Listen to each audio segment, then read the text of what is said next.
Living your truth. We are back. We are back. How are you doing, Art? I am doing good. I'm doing good. How are you? Well, you know what? I'm doing good, but could be doing better because I just found out that my truck is going to cost me, one of my vehicles, a whole bunch of money to get fixed. And so everybody wants to be the boss, but sometimes people don't want to pay the cost. It costs to be the boss. Okay, live your truth and tell us the truth and be transparent. And it still hurt when you got to come out the pocket. Ain't that right? Listen, it costs to be the boss. And so, how are you doing? I'm gonna say I'm amazing, amazing, amazing, amazing. And what's that quote that they say? The more money you make, the more problems, or something like that. Is that how it goes? How does That that? that is what your boy P Diddy said. And Okay. more money, more problems. Absolutely, that is P Diddy, Mason, Biggie Small. Absolutely. Yeah, yeah, yeah. So I can understand that meaning now. I don't think I understood it back in the day, but I definitely understand that truth right there. Okay. Um, absolutely, absolutely. How are other things? I know when it's lights camera with you, everything is smiles and it. But I do know that you said publicly, so I can say it publicly. You almost cut somebody out yesterday or something, or just was about to go in, not cuss out. He keeps saying cuss out. I wasn't gonna cuss anybody out, but I definitely was agitated just a slight bit. I had to make sure I prayed and got in the spirit really, really quick, but not a cuss out. Just had check some just a situations out. tell off, Huh? just a tell off. No, no, no, no, no, no. Not a tell off. So it wasn't a tell off. It wasn't a cuss off. You was just feeling some type of way. Right, yeah, right. And we just was gonna kind of had that communication and squash it out. So tell off. I thought you said tell all. You said tell off. Tell off. Yes. Okay. Yes. Tell off. But you It didn't. could have went it could have went left field. So we'll It say could that. have went left him. So okay. All right. God turned it. God turned it around. Well, that's good. That's very good. We are humans, and humans have human responses to things.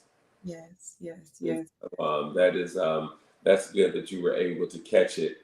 And I think you mentioned in um, your broadcast, talking with God, that with texting, that sometimes texting things, and I always tell my wife that the Mhm. message can get lost in the translation of a text, and Yeah. so sometimes texting is not always the best way of Yeah, communicating. look at Mr. Mentor, y'all. I mean, that's the best mentor you can have when they tune in to what you got going on. Come on now. Absolutely, absolutely. I'm proud of you and proud of the work that God is doing with you and in you. And so it's an awesome thing to just see all that unfolding. And it's good. Yeah, it Great is good. for your Where guidance. where we at today? And to all of our viewers that are coming in, what we got? What we talking about today? So today we're talking about wealth. We're getting ready for an amazing business prayer conference that's coming up December 3rd through the 6th, and we're Mhm. in Miami, Fort Lauderdale, Miami. So since we're jumping into that platform, we want to kind of start steering and grab some attention from you guys. See how you guys feel about wealth. What does wealth mean to you? What is a wealth mindset? So many things that I want to talk about with wealth. And were you Art, you said something about, were you born a leader, or did you become a leader? Did somebody help you become from that aspect? So many things we want to hit today, so I'm excited about this conversation. Yeah, I'm always excited about talking about wealth and what it means to be, especially from the African American vantage point.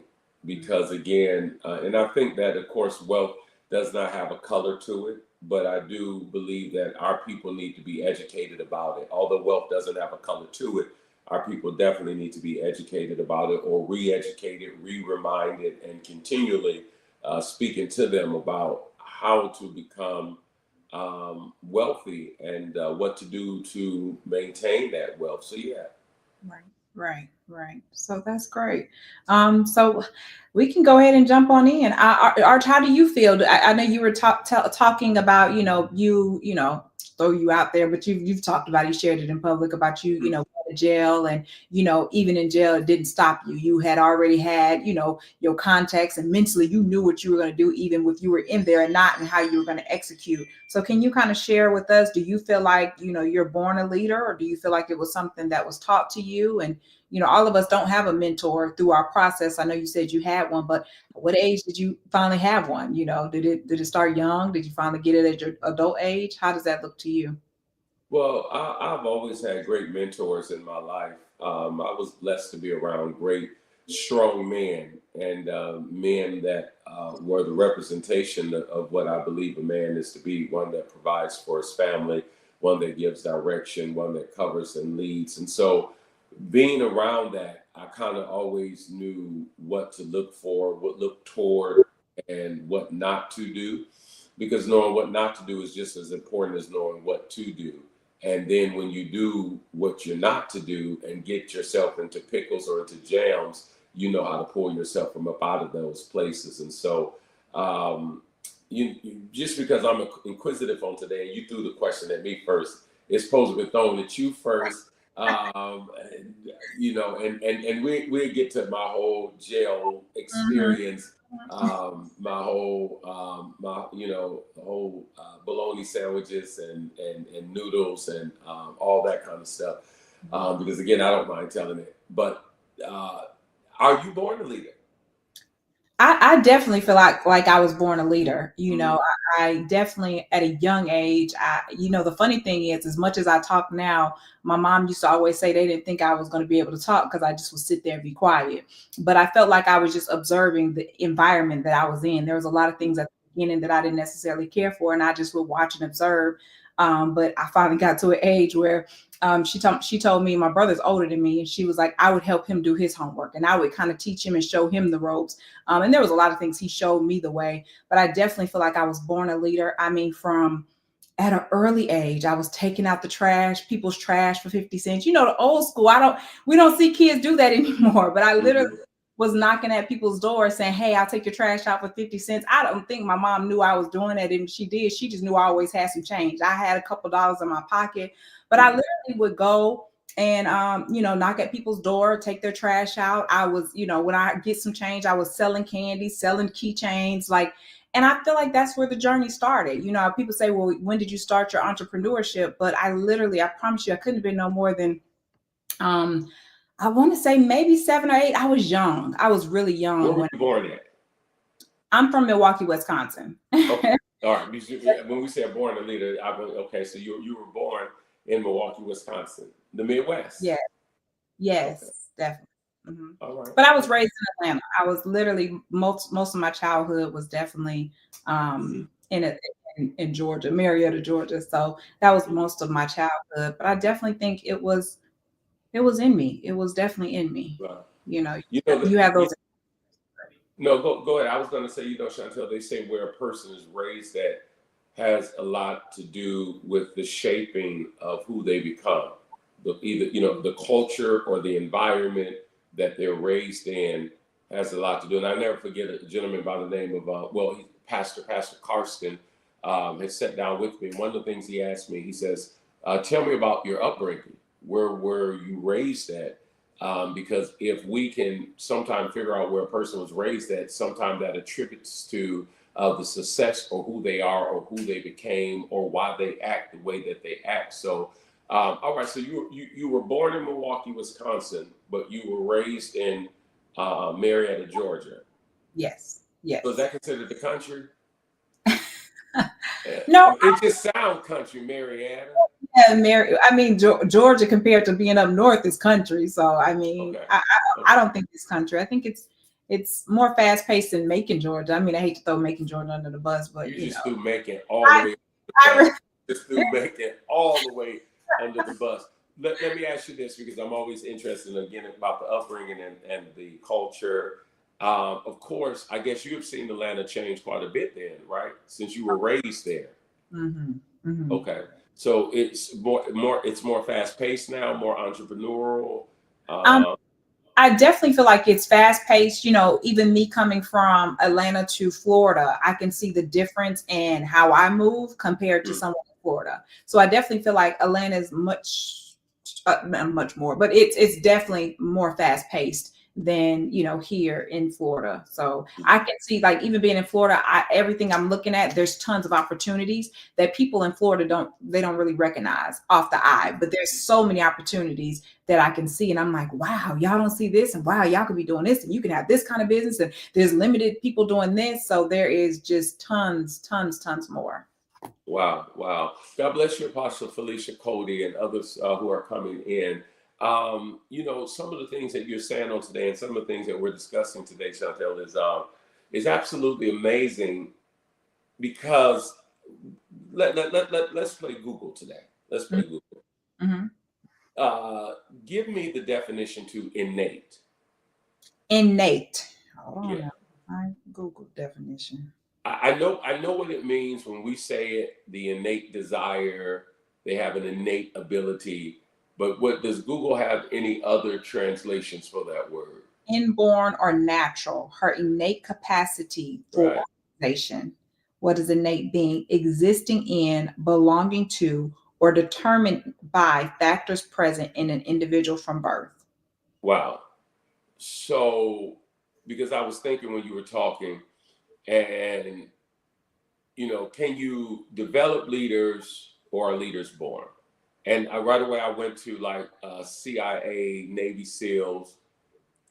Are all of the guys who signed up for Navy SEALs, the CIA, although they may not be the top of the, they may not be that SEAL until they go through training, but is there something innately in them that says, I want to do this? I want to be that leader that runs ops jobs and does X, Y, Z.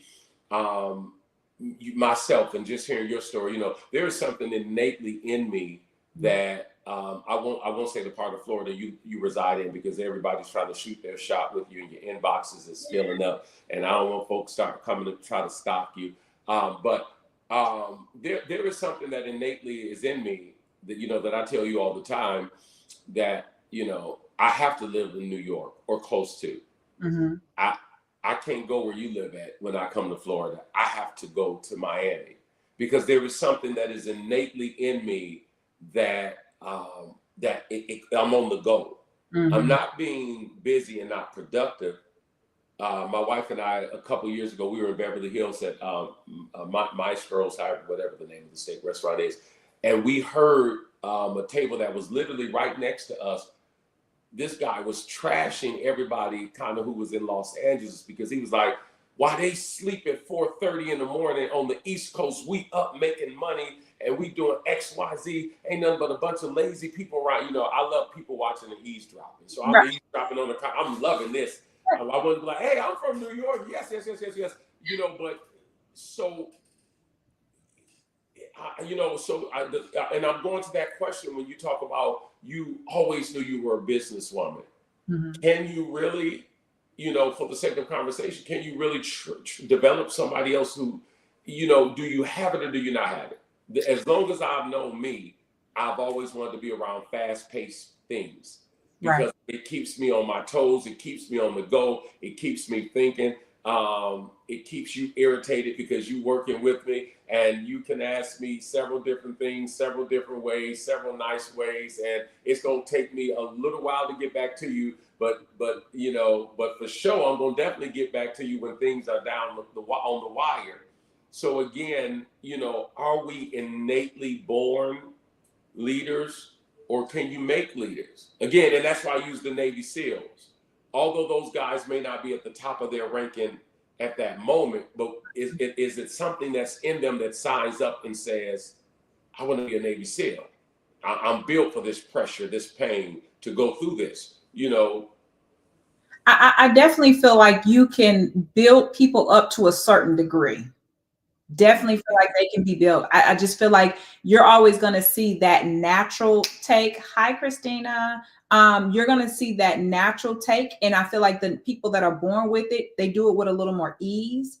Not saying it's not hard, but when I say ease, that means it flows. You got what I'm saying? It's not that you don't feel the pain, or, but you can press through the pain. You press through as opposed to complaining about it. So I definitely feel that some people can be trained to become a leader, but they may not be able to withstand the pressure of what it takes to be a leader. Does that make sense? So, and that's good. I mean, you're saying, and again, the infamous word or the infamous word, individuals who might be infamous today, but were celebrated yesterday. I really believe, Chantel, if you study it, there's something that is innately in them that says leader. When Bill Cosby was going through everything that he was going through, you know, when his first trial, he got found not guilty. Second trial, he got found guilty. And he could have, 80 years old, he could have got out of jail, you know, 2 years earlier, but he said, no, I'm going to sit here until this gets overturned. And it's like what I'm saying to you is like, it's almost something that is innately in people that are leaders. Again, you know, he my president now. He would have been my president. He's gonna always be my president. But Donald Trump, everything that he's been through, that is some type of innate leadership ability to be able to say, I ain't giving up. I'm not breaking under pressure. And again, we can go through, you know, person after person, whether it's something good they did or something bad that they did.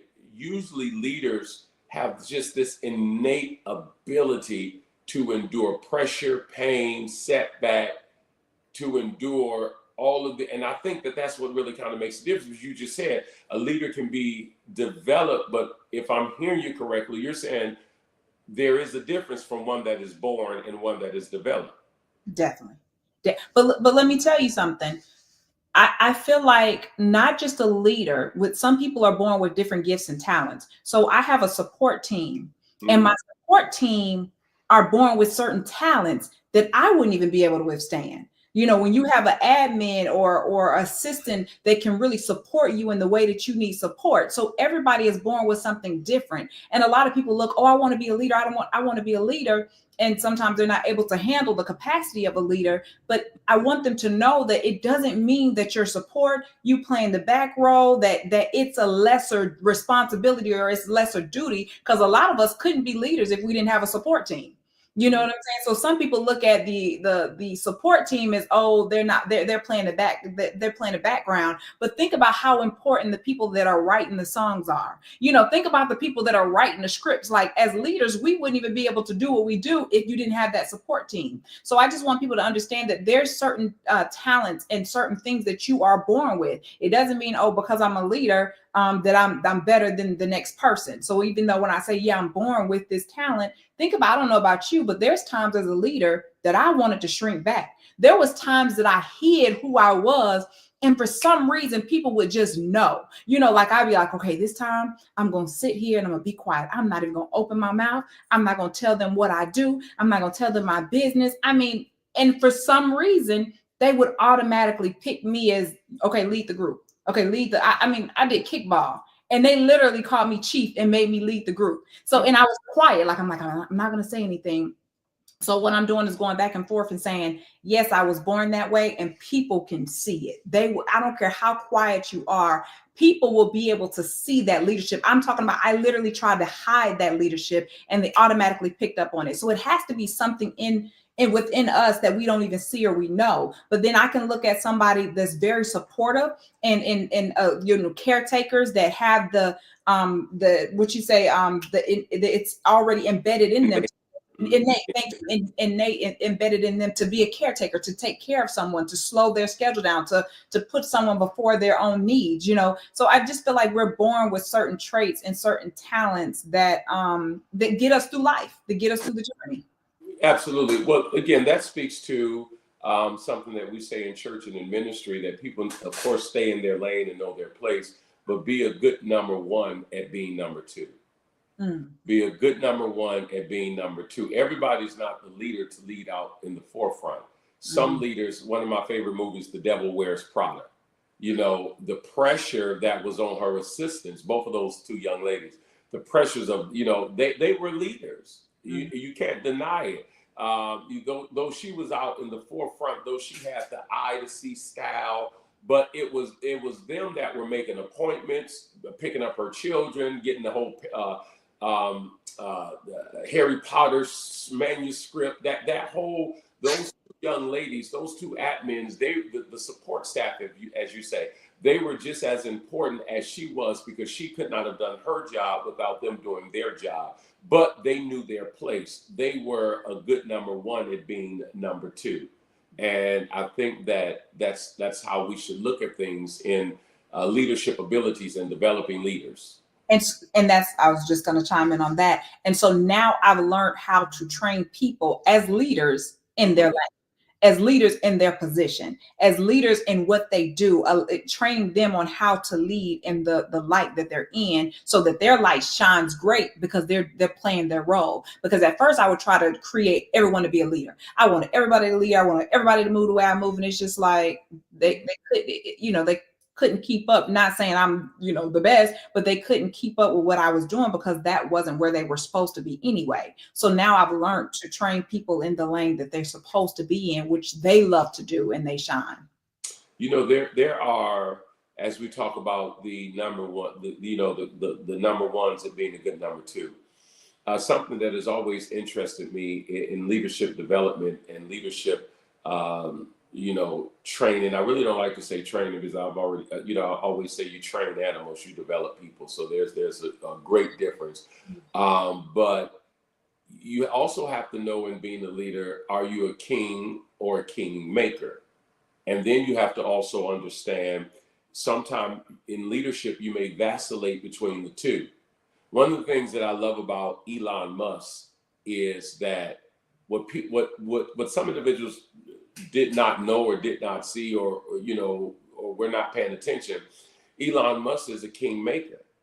That's why he went to Philadelphia and he invested every day $1 million for those who were going to sign up for his super PAC.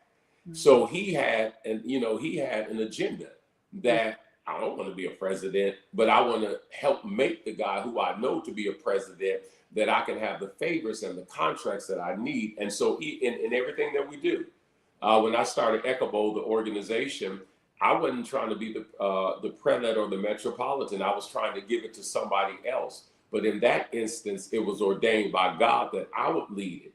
And so sometimes we have to also understand, in leadership, are you the king or are you the king maker? Because if you're trying to be the king or the queen, and that's not the position that you should be in, you will bet Oprah Winfrey.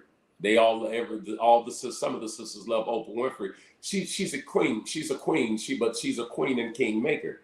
Mm-hmm. She made Dr. Phil who Dr. Phil is. Mm-hmm. And so you have to be able to develop your place in, to know. And so when people be like, well, Oprah should run for president, Michelle Obama should run for president. Those type of individuals are king and queen makers. Mm-hmm. They're still leaders, and they're very important.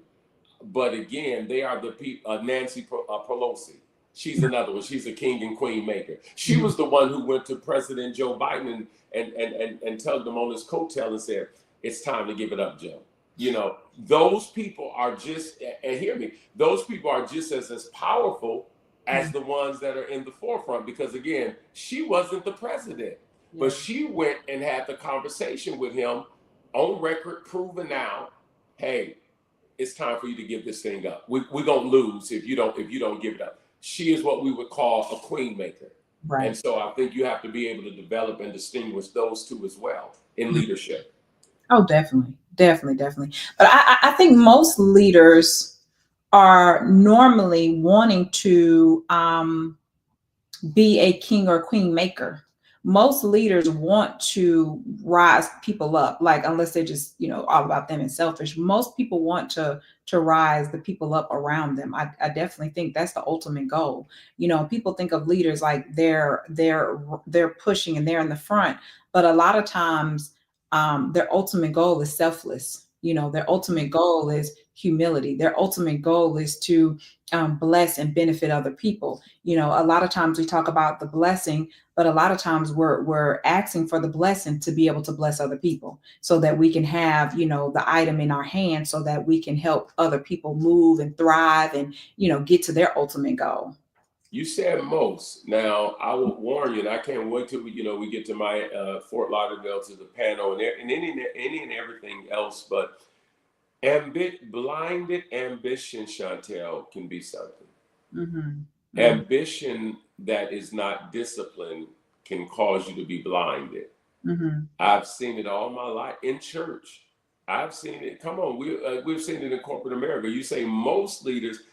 Yeah, but then when that seat comes open, it's a different story. When the VP of the corporation is making just as much as the CEO, or the VP is making just as much as the president, and then the president resigns, and the VP say, "Well, I'm going to take it now." Mm-hmm. When the VP is really not fit to sit in that seat of the president, but here it is, he's making just as much as money as the president, but now he's feeling like, maybe I can do this. Mm-hmm. But see, and so that's what I'm saying. Sometimes the whole king, queen, maker mentality, that VP would have to know, no, fall back, let somebody else come in.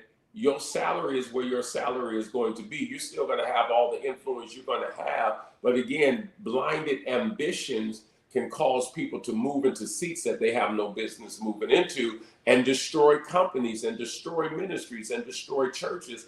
And so, again, yeah, most leaders do want to pull people up, but then I've also seen some leaders make mistakes because they were blinded by the ambitions of them wanting to do more or sit somewhere in a seat that they should not sit in. And then I just don't think that they're, I mean, hate to say it, but I just don't think they're the true definition of a leader. Oh, this is going to get juicy today. I don't know about that, Mentee. Can somebody go off the scale? Can somebody go off tracks? Yes, but okay, let me pull up again. We like to pull up definitions, and you gotta get the whole scale. Leader is someone who guides, inspires, influences others. It didn't say self. Others towards achieving a shared vision or goal. They possess qualities such as integrity, empathy, confidence, and the ability to make decisions for the benefit of a group, the benefit of everybody else. Most leaders are servants. They serve. So it says, or organization, they serve. Effective leaders, so maybe it's not an effective leader. Right.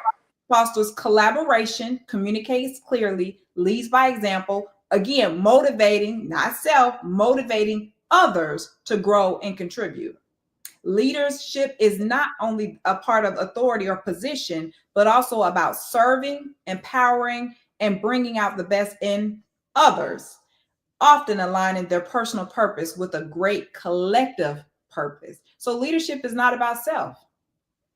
It's not, but at some point, it's the whole, PMS, power, money, sex.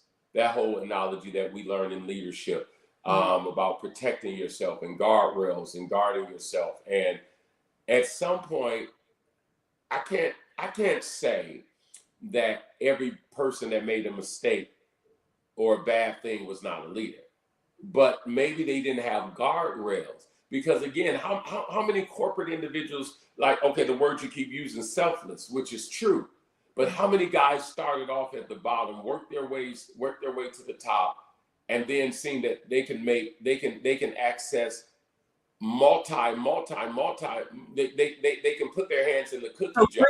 Greed came in. There you go. Greed came in. Okay. I think they were leaders. I think at some point they were honest, good guys, but then it's like, I don't want the 5,000 square foot home. I want the 10,000 square foot. I want the jet now too. I want the company jet now too. And so it's like greed just started coming in, blinded ambitions. And so their ambitions became blinded, and it causes it causes the death to those great leaders sometimes. So this is my question then. So especially since we're talking about wealth and wisdom, do you feel like you have to be, and I get your point. So let me get to your point. I think you've swayed me, and I believe your point. Like they start off as a leader and get up to the top, and greed takes over. But I think that they have to be a leader to get to the mindset that we are spreading for me as a leader of influence and wanting to see impact, do you think the people that we're speaking to have to define themselves as leaders? I mean, I don't feel like you have to be a leader to write a book. If God has purposed you to write a book or influence people, because some leaders are not like verbal, but they're great writers. So do you think that they have to be a leader to get to this wealth and have power? Like, is power all you need? Or, what do you think is more important? Well, I think there has to be, whether it's the backdoor leader or the upfront leader, whether it's the king or the kingmaker, there has to be some capacity of leadership that's in a person that would cause them to want more, to desire more, to write the book. Because the truth of the matter is, a lot of people don't understand in my younger, immature years of ministry, Chantel, because I was blinded by ambition, and I would see the preacher up there with 5 books and get this book and this book. How many of you are, I could go through the whole spiel. I wrote this book right here for all the single ladies. And then Beyonce's song was out, all the single ladies. And he would make that quote and he would say, are there any single ladies in here? I was the guy looking, blessings, you sneeze? Yes. I was the guy that was a quiet sneeze. Wow. All right. I was the guy looking from the pew saying, I want to write 5 books. I want to write 10 books. But I didn't understand the revelation of writing is one of the greatest things in leading. Because when you're writing, you're leading and leaving something behind. You're leading and leaving something behind. So I was blinded by the ambitions of just wanting to be the author. And people say he wrote 10 books. But I didn't understand that an author is a leader, because now that author is spinning or shifting the narratives concerning something. Some people will never read. And again, I just use him for an example because he's such a common name. Some people will only read the bad books on Donald Trump, and that's all they will know from those authors who wrote it. And that is what it is.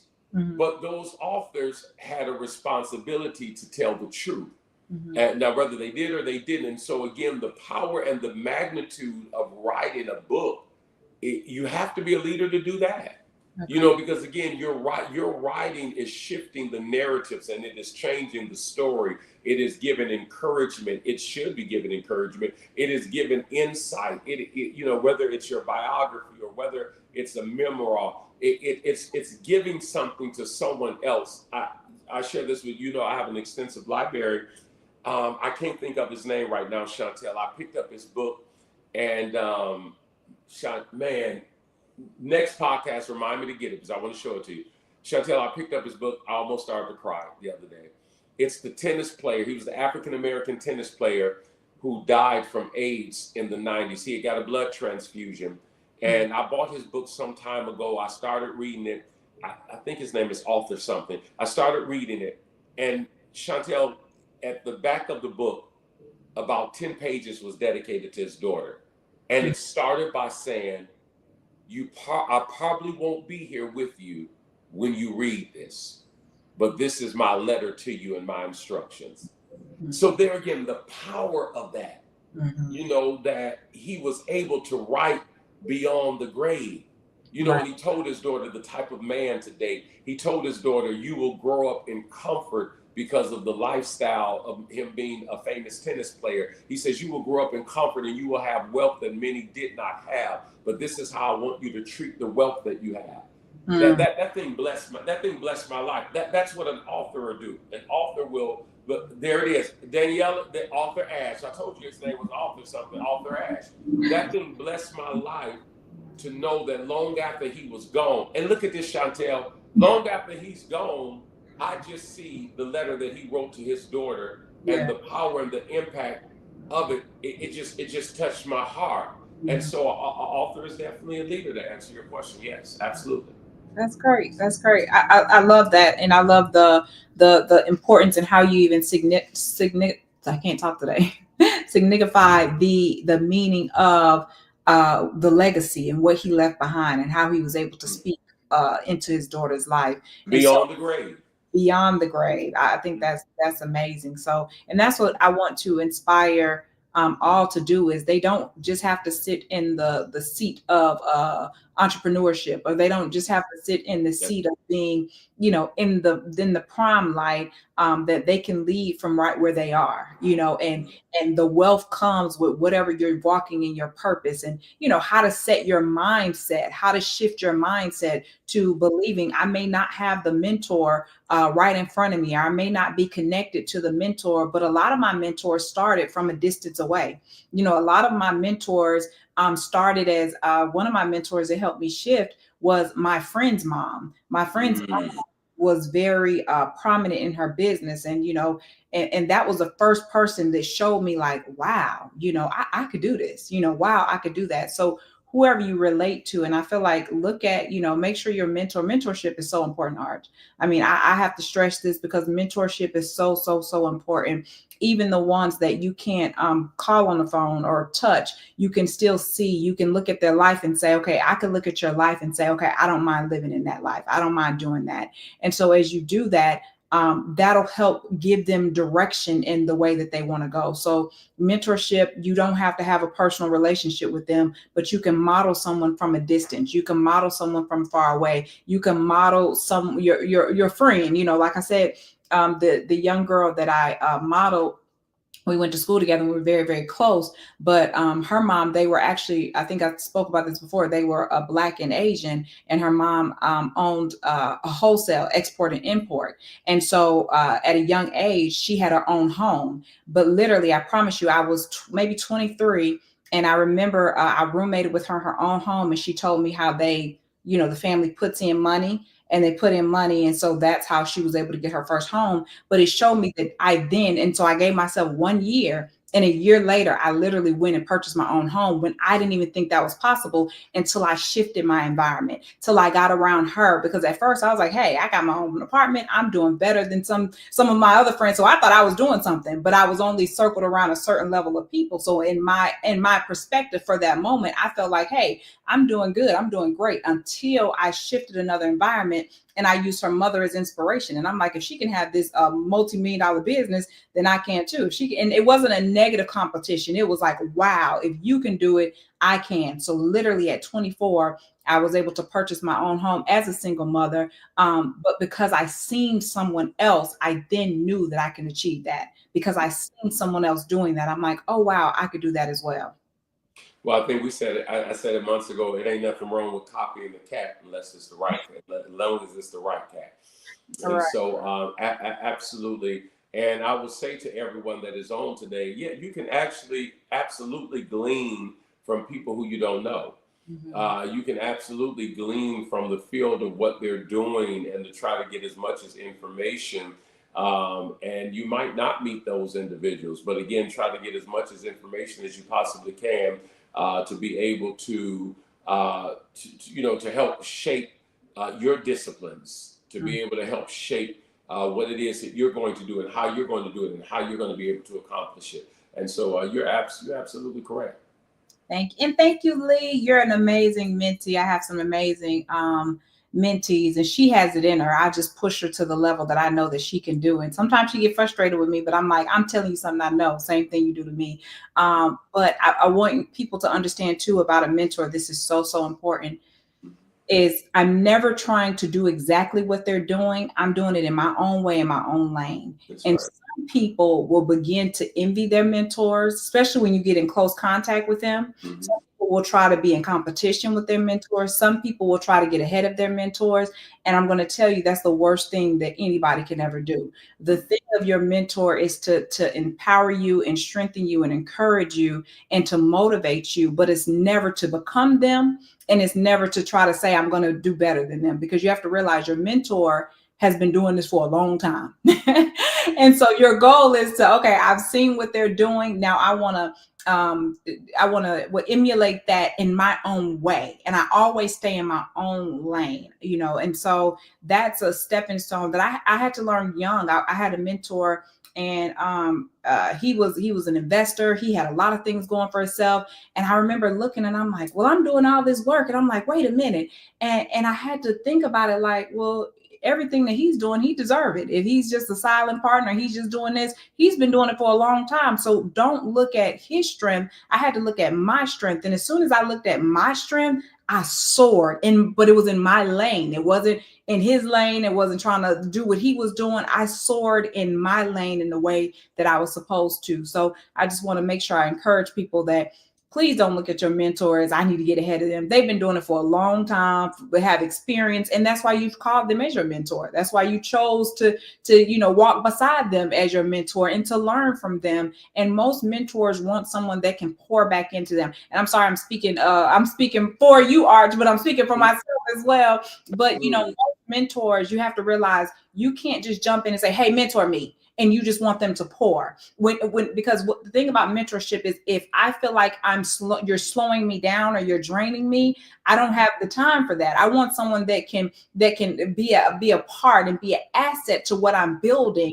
And then mentors will take the time because they see that you want it. They see that you have the grit. I think you talked about that. Mm-hmm. You talked about the grit last week. Yes. That you have the grit, and they want to see at least that part, see that you're willing to invest in yourself. I think your wife always says this: invest in yourself before anybody else will. I have to invest in me before someone even sees me as a great potential mentee.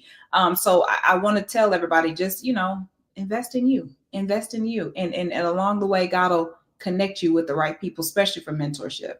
Absolutely. I think that, and I know this go right up your alley because then it goes right to the biblical and spiritualities of things. But, to be honest, and I know, I think in the spiritual sense that although, and I love this revelation because I just got it sitting here, although you may do more than your mentor, you'll never be more than your mentor. That's good. That's heavy. That's it. Although you may do more, you will never be more. Mm-hmm. So the focus is for my mentees to accomplish more than me. Mm-hmm. But the leader is just that, the leader. Mm-hmm. Jesus says that, and see, now I'm really climbing into your area because I don't say Jesus, and we try to keep things so practical and not overly spiritual. But Jesus says that you will do more works than I have done. It didn't mean that we were going to be greater than him. It meant that we would have more time to advance the kingdom of God. And so I will honestly say, and although I know my spiritual fathers and my mentors, and they say that they're proud of me, and they will say stuff like, hey, Devin, you did this more faster than I was able to do it. But at the end of the day, I would never say that I'm more than them. Yeah. Because the grace that's on my life is a grace that came from their life. Mm-hmm. So how can I be more than something that gave me who I became? Right. I'm gonna have to go back and listen to this. How can and the reason I say that because you said something. So I can never get into competition with my mentor. Mm-hmm. I can never get into competition with my spiritual father because I would never add up. It just, again, it don't matter, again, and I think that that's where people who are carnally minded, where they miss it. It don't matter if my house is bigger than his. It don't matter if I have more cars than him or if I get more money. There was something innately in him that caused something to activate in me to become who I became. And all while we're talking on today, Chantel, that, even Lucifer, the devil, he was put somewhere to do something, but something in him, pride, ego, rose up to say that I'm going to be greater than him. I'm going to be greater than God.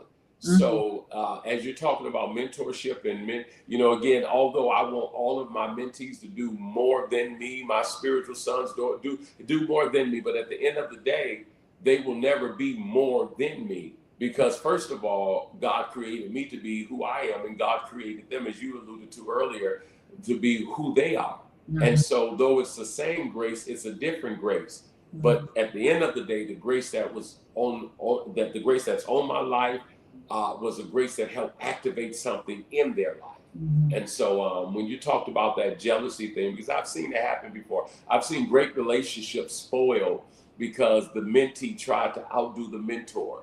and it became a matter of, well, they doing it, I'm gonna do it. They got it, I'm gonna get it, and they missed it because it's never the things that we have that make us who we are.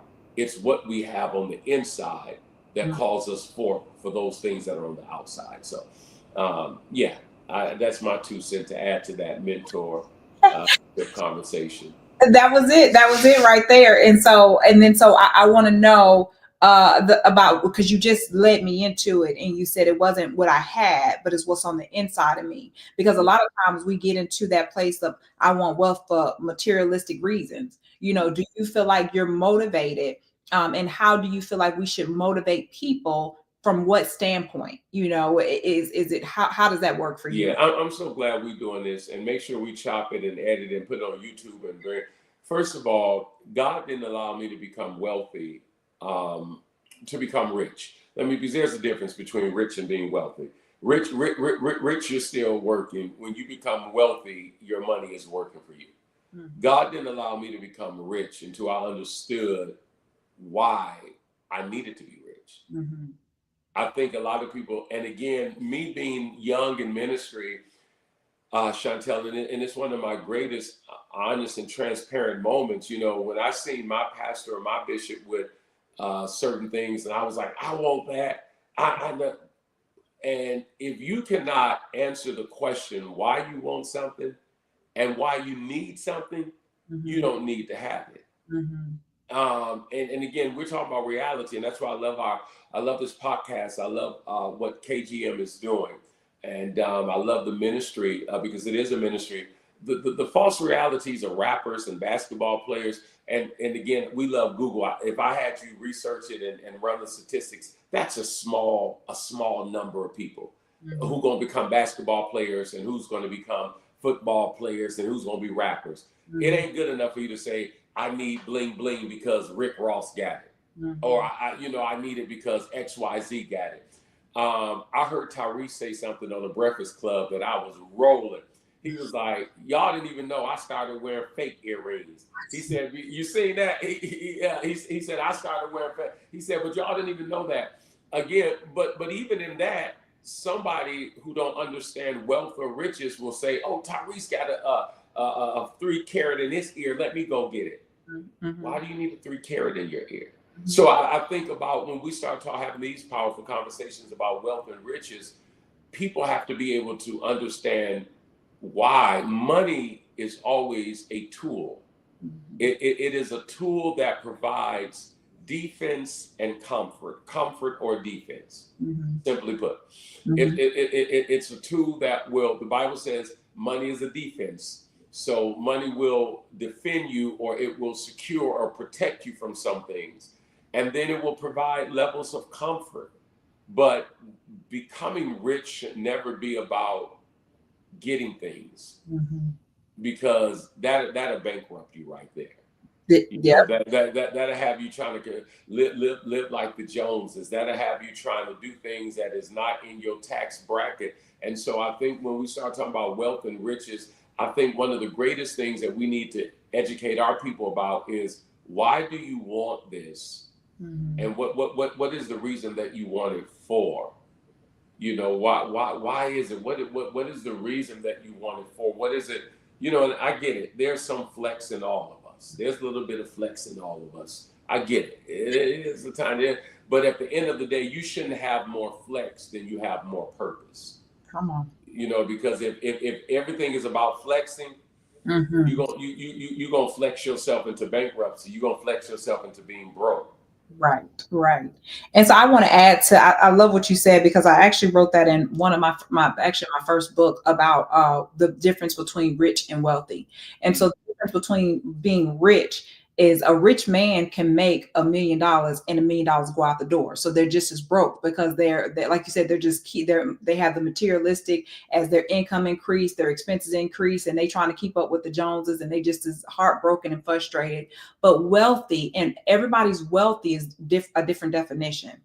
For me, my wealthy was when I was able to loan someone a car and I didn't need to charge them for it. You know, my wealthy for me was when I was able to allow someone to live in one of my homes and I didn't feel the need to charge them rent at that moment. You understand what I'm saying? So wealthy is different for some people. Wealthy can be the freedom to move around how they want to move. So wealthy doesn't mean that I'm bringing in $1 million. Wealthy means I have the freedom to move and go how I please to move and grow. And it's not, I'm being in this rat race. You know, I'm in this rat race. I'm spilling around the wheel trying to chase money and chase money. So everybody has a different definition of wealth, because some people can live in a small home and their bills are not, you know, extravagant, and they're just as happy as they want to be. That's wealth, because some people just want to be comfortable. And so to me, that's wealthy when they're not stressed about where they're walking into and what they got to do, but they're able to give and they're able to live a life of generosity. They're able to live a life of, you know, ease. And y'all always gonna hear me say ease. And so that's where I find wealth. But everybody's wealth definition is different. But I think you hit the nail on the head where, you know, just saying that, you know, what is your wealth? What are you doing it for? Well, why are you trying to be wealthy? Are you leaving a legacy behind? What are you doing? What's your purpose and what you're after? What is your purpose? And Archie's on here. He said, yes, he knows. Yeah, absolutely. I think, and then when you start, again, we have to be, again, ask that question, why? What is the reason that I'm doing this for? Again, understanding the levels and the magnitudes of wealth. And then, you know, and when we start talking about financial wealth, because like you say, wealth can mean different things to different people. People can have wealth because of their health, their peace, their space that they're in. But when you start talking about financial wealth and going into the arena of financial, those financial areas of what does it mean to be wealthy, let's pull it up. Let's hit Google. I'm with you. Let's go. Mm-hmm. What's the question? What's the definition of what? What does it mean to be wealthy? Financially wealthy. What does it mean to be financially wealthy? Ask that question just like that. Don't let our audience beat us to it, because some of them, I promise you, they're already Googling it. Now, if somebody's Googling, y'all drop it in the feed. Now you can slow down once you said that. Wealth is the abundance of valuable financial assets or physical possessions, which can be converted into a form that can be used for transactions. So let's talk about that. It's not just saying wealth; it's saying financially wealthy. Mm-hmm. Right. Yeah. We're talking about being financially wealthy and understanding that. And I want everybody really to come to the 7M Synergy Prayer Business Conference, because you're going to be heading up something that is going to be so weighty and so beneficial to those who want to be financially wealthy, to those who want, you know, because again, you can have wealth within your marriage, your relationships, and so on. But we're talking about financially wealthy.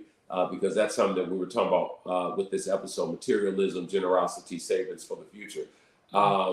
Understanding wealth and how wealth works, and it's just so many different things that we can go. But I even heard this last week at an event that I was watching, Chantel, which we all know this. Preacher was talking about, he had bought a car, and he said, you know, he wanted to flex with this particular car. So what did he go do? He says he went and got some 21-inch rims and took the car home, parked it outside, called his wife to the door, and his wife scolded him and says, that type of car, you don't put rims on.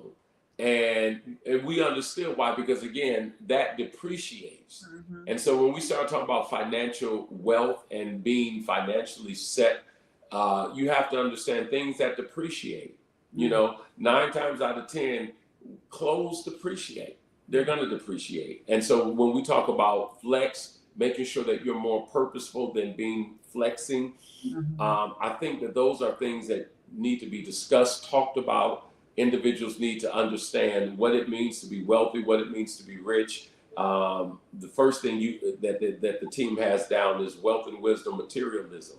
That I think that we as a people, and now I'm speaking to the African American people and whoever, but especially the African American community, we cannot be so caught up in the materialism. Yes. And I had Tanya, I don't see her on today, but she posted something on her live, and it literally, hold on, let's see if I can view it. And it was talking about, are we hustling for longevity, not to impress people on the weekends? So what are you hustling Mm. for? Some people are hustling just to impress people over, impress people. Are you, and then you burnt out, you're stressed out. Like, what is it? What are you doing this for? So I thought that was so important, because what's that saying that they say? You're doing it for people that don't even care, that ain't even paying attention to you. You're trying to show off, this nice car, or they like, oh, you got a nice car, but then after that, then what? So Right, you're doing this right. for what? Absolutely. Every year I challenge people who makes a meaningful income, but of course their income may not be. I always challenge, say, listen, try to either save $2,500, $5,500 to $10,000 Mhm. by the end of the year. Try to have something that represents, this is what I've worked for, because savings is just the first step of things. Because, savings versus growing your money, investing your money, on and on. But you definitely should have some type of savings. Jeremy Lane says some people are so poor, the only thing they have is money. That's Wow. Yeah, that's good. Yeah, very much so. Very Mhm. much so. So, uh, tell us, Chantel, since you brought up time, and I didn't even know there are people still trying to impress folk over the course of the weekend. I guess they are Yeah, still there. yeah, yeah. Um, you know, what, and I don't want you to give a lot because, again, they got to sign up for the class, they got to get to South Florida. But what has been some of your secrets to obtaining wealth? What has been some of your disciplines? Let me say that. My discipline is ensuring what one thing we just said, that I think Miss Farley on here said, not people pleasing, not trying to keep up with the Joneses. And so I had to discipline myself mentally. As my income increased, I had to make sure my expenses increased. Sometimes when you get a little more money, you begin to be like, oh, I can buy this and I can buy this and I can buy that. And so staying disciplined, as for a long time, I mean, I allowed my expenses to be drastically less than my income begin to get, because there was a time that my expenses outweighed my income. And so for me growing up, I had to release that fear. I didn't want it to turn into a fear, but I never wanted to be as broke as I was when I started off. Being a single mom, I kept that motivation. And so just keeping that in the forefront of my mind, I just was like, you know what, I don't want to go back to that situation or that place. And then the another thing for me is, I have to realize that it's not just for me. A lot of times I wasn't praying to be able to pay my bills. I was praying to be able to pay other people. So that was my ultimate goal, is I have to be disciplined enough, that I'm able to make sure that I have a cushion to make sure I can pay for other people. Because I promise you, in business, you can literally, I just said it, you can see $1 million come in the door quickly, and you'll see $1 million go right back out the door. So if you get to $1,002,002 going out the door, we got a problem. So that was always one of my motivators, is just consistency and discipline. Consistency and discipline. So even though you see it, you begin to see it, keeping the same principles and practices that took me to where I eventually got over time, with keeping that same discipline, and continuing to learn. Just yesterday, I went to, I think I said it too. I think I said it on my live, but I literally went to my the insurance company, and I learned new policies that they actually didn't have when I was there. And so I was so excited to share with my son, like the term insurance. And now if you sign up for the term, remember, it used to just expire. But now Right. they have it where they convert when it expires. After a certain amount of time, you literally have a cushion of $40,000. That was something that I've had term for a long time, but they didn't offer that. So just to go learn and educate myself, and now I know to have, my son set up for this, which I didn't.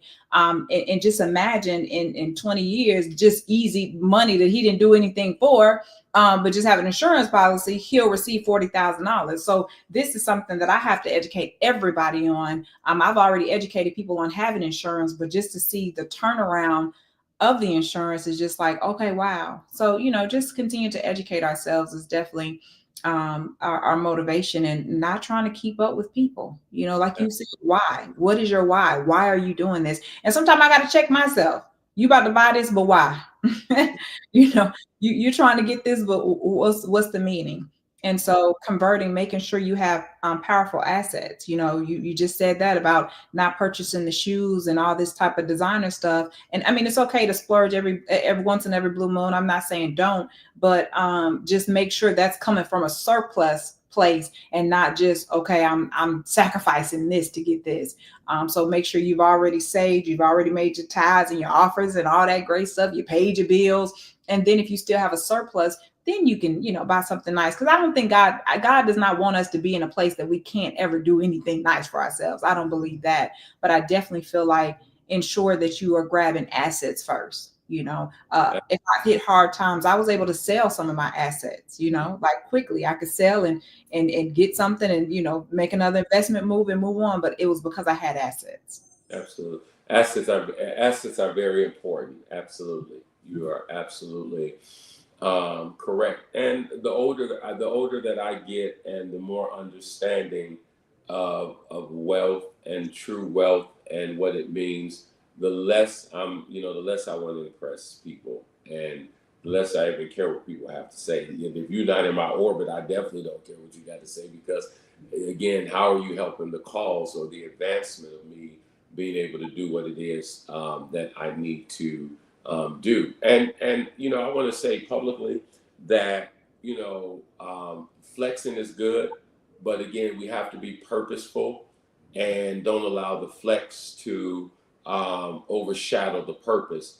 And I went to TJ Maxx and bought this sweater the other day, and I love this sweater from TJ Maxx. And it looks nice. Okay. Yeah, listen, I went to TJ Maxx and again, I have the Gucci sweaters and the Louis sweaters and all of those type of sweaters, but I'm at an age now. I'm 45 years of age, and there's a certain amount of money, that when you start going by the wealth calculator, that an individual should have in the bank at a certain amount at a certain time. Not a certain amount of clothes, not a certain amount of things that depreciate. And so it's something that I've told my wife, again, the millionaire next door, you would never know that they're a millionaire.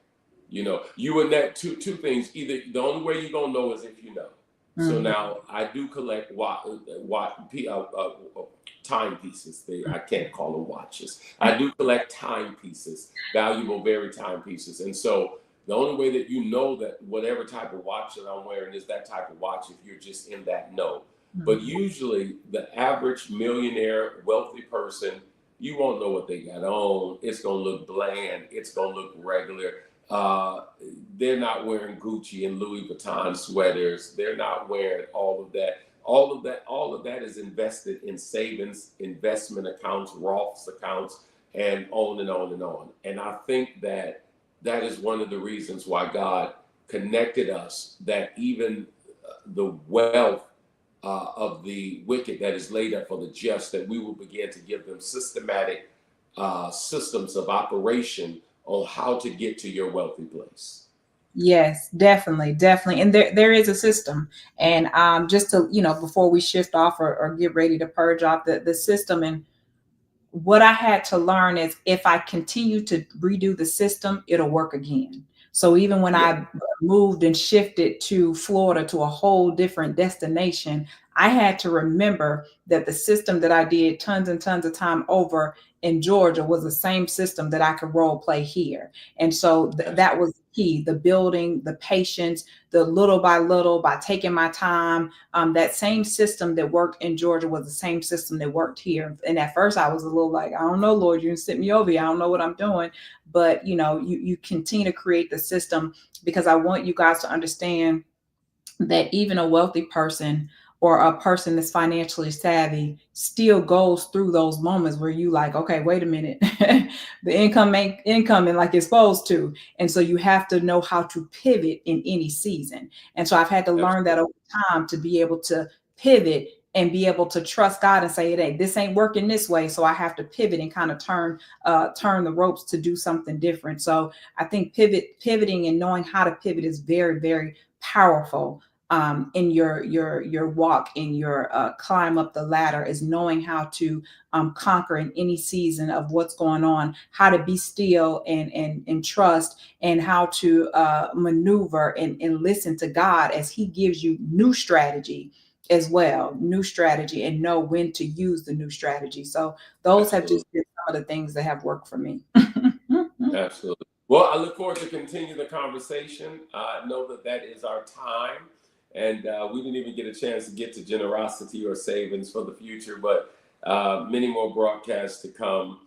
And again, Just give as much as you can. Give, give, give, give, give. That's the point. what do we have right here, Jeremy? What did Jeremy say? There's a term. Oh, it's gone. Hold on. Now, Jeremy is one of my amazing parents. It keep going away. There's a term. Okay.